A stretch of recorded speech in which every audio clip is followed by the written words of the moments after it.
There are a few things that I've learned about MOC building. As I mentioned in the past, I have been working on a clone display that has turned into a MOC through the time.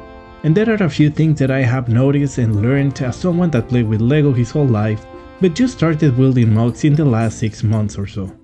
The first thing that I can think of is that it's always better to start small and practice some techniques before committing into making something bigger. Number 2, having a rough inventory or an idea of the pieces that you actually have available is something very useful. I have organized my pieces in a way in which I can see what I have, and in doing so I've noticed that I get more ideas by seeing the pieces that I can use. And this actually helps me to plan better for the things that I want to make.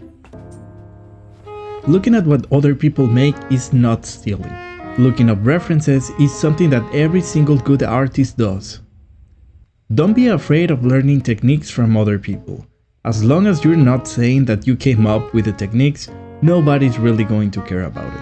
And lastly, and this one might sound a little weird, but don't be afraid to take apart your MOCs to make an upgraded version or to make something new. Some of my favorite builds have come from taking something that I liked and rebuilding it, but this time with a clear path to follow. This usually helps me to make the builds cleaner and more organized, while I get a chance to make changes and upgrades on the areas that I felt were weaker. I made some changes to my display using some of these tips to make the building in the center. And I'm definitely happier with this version over the one that I had on the water, so I'm actually glad that I took it down. I just want to mention that, like with anything else, the best way to get better at making MOCs is by practicing. The people that make those massive and super detailed MOCs have spent a lot of time practicing and learning techniques to implement them on their builds. Also, let's not forget that MOC building can be expensive.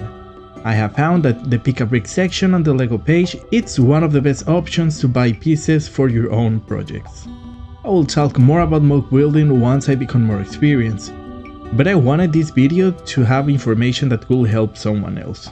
I want to go beyond just showing the MOC, and I want to try to make these videos a little more informative. If you enjoyed this video, make sure to like and comment because that really helps a small channel like mine.